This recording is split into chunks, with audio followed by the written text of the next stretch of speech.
Hey everybody, Twain with Nutrena. Another common question is, why am I finding broken eggs? Well, if you look at those eggs closely, you may find that the shells are very thin or brittle. Most of the time that is caused by a calcium deficiency. Maybe you didn't start them on the layer feed early enough. Maybe that wasn't enough calcium. Every chicken's calcium needs are a little bit different. That's why at 16 weeks you want to have oyster shell available, free choice. I don't like to mix it in the feed, I just put it in a separate dish, and if they need it, they'll eat it. If they don't, they leave it alone.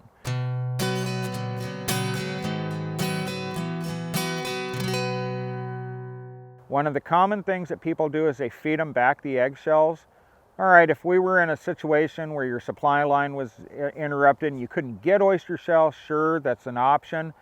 But a couple of problems here. One of the issues is if you feed them too big a particle size, you may teach them to start eating eggs. This is a really nasty habit and it's hard to break.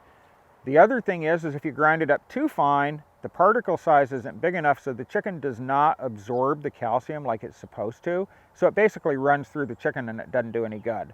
Oyster shells, inexpensive, and it's the right particle size. They get the calcium they need, and most of the time that's why you have the brittle egg shells. There can be other health issues associated with it, but most of the time it's a calcium deficiency. There you have it, folks. We hope you've learned something new, and be sure to check out NutrenaPoultryFeed.com to find the feed that's right for your flock.